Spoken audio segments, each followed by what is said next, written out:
وہ ہیرا کی قبر پہ بیٹھا زور زور سے چلا رہا تھا، مجھے معاف کر دو، مجھ سے غلطی ہو گئی۔ تو ہوا کچھ یوں تھا کہ ہیرا کو جب پتہ چلا کہ اس کا رشتہ حمزہ کے ساتھ طے ہو چکا ہے تو اس نے صاف صاف انکار کر دیا۔ ہیرا کی ایک ہی بہن تھی اور وہ دونوں بہنیں اور ان کی والدہ ساتھ رہتے تھے۔ اس کے والد کا 5 سال پہلے کار ایکسیڈنٹ میں انتقال ہو چکا تھا۔ ہیرا چھوٹی تھی مگر ماں کی بہت لاڈلی تھی۔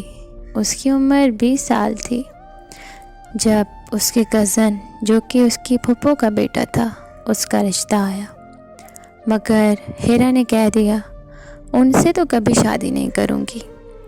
ہیرا ایک اچھے مزاج کی، ہر وقت ہنسی مذاق کرنے والی لڑکی تھی اور اسے لگتا تھا کہ وہ حمزہ سے زیادہ بور، روڈ اور برا انسان اس نے دنیا میں نہیں دیکھا۔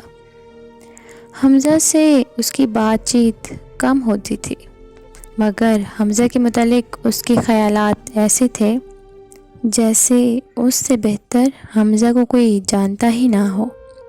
جب اگلے دن ہیرا کی امی آفس چلی گئی تو وہ اور اس کی بہن گھر اکیلی تھی۔ تب ہیرا کی بہن نے ہیرا سے پوچھا، یار تمہیں حمزہ سے مسئلہ کیا ہے؟ تمہاری تو قسمت کھل جائے گی اگر تم اس سے شادی کر لو تو۔ وہ ملک سے باہر ہوتا ہے، اتنا پڑھا لکھا ہے، کیا پتہ تمہیں بھی باہر لے جائے۔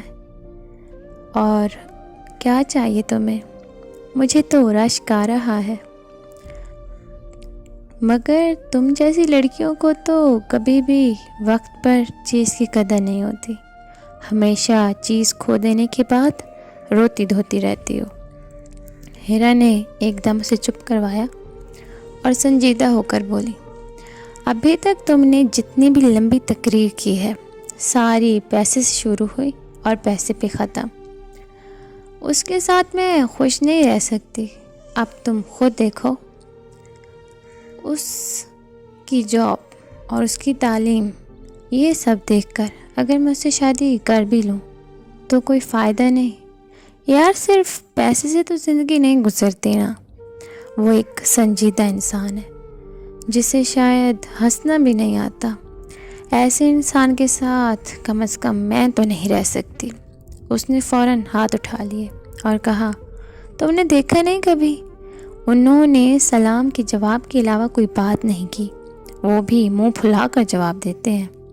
ارے بندہ ہنس کے ہی جواب دے دیتا ہے مگر نہیں، ان صاحب کا تو موڈ ہی ٹھیک نہیں ہوتا۔ اور رہی بات پیسے کی تو میں بھی MBBS کر رہی ہوں، آج نہیں تو کل میرے پاس بھی پیسہ ہوگا۔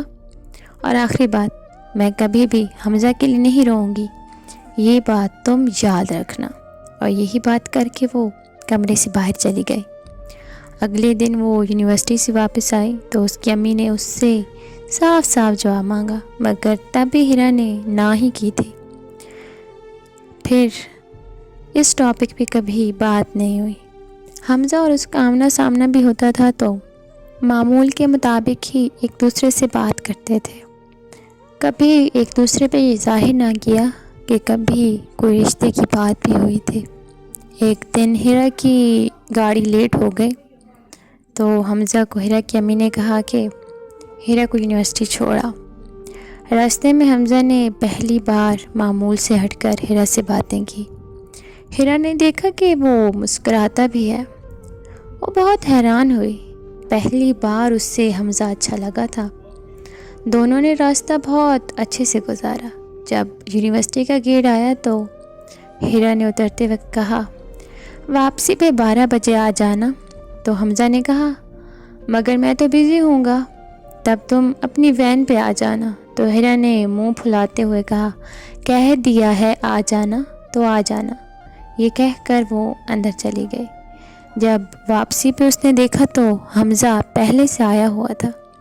اسے دیکھ کر ہیرا خوش ہوئی اور جا کر گاڑی میں بیٹھ گئی اور پھر اس نے حمزہ کے ساتھ ہی آنا جانا شروع کر دیا۔ حمزہ کے ساتھ اس کا وقت کیسے گزرتا تھا اسے پتہ ہی نہ چلتا تھا۔ حمزہ بہت اچھا تھا، بہت خیال رکھنے والا، اس میں کوئی انا نہیں تھی، نخرہ نہیں تھا، وہ تو سب سے الگ تھا، کم بات کرنے والا مگر صاف بات کرنے والا، بالکل ویسا جیسا ہیرا کو چاہیے تھا۔ ہیرا اسے پسند کرنے لگی مگر حمزہ کی طرف سے اسے کچھ نظر نہ آیا۔ وہ ایک دن شیشے کے سامنے میک اپ کر رہی تھی جب اس کی بہن نے اسے چھیڑتے ہوئے پوچھا، خیر تو ہے، آج کل تم بڑا تیار ہو کر جاتی ہو۔ تو اس سے پہلے کہ ہیرا کچھ بولتی دروازے پہ دستک ہوئی۔ ہیرا نے فوراً بال سیٹ کیے اور بیگ اٹھایا اور بولی، حمزہ آ گیا، چلو میں چلتی ہوں۔ تو اس کی بہن نے کہا، یہ حمزہ کیوں تمہارا ڈرائیور بنا پھرتا ہے؟ تو ہیرا نے اس کی اس بات کا کوئی جواب نہ دیا اور مسکراتے ہوئے باہر چلی گئی۔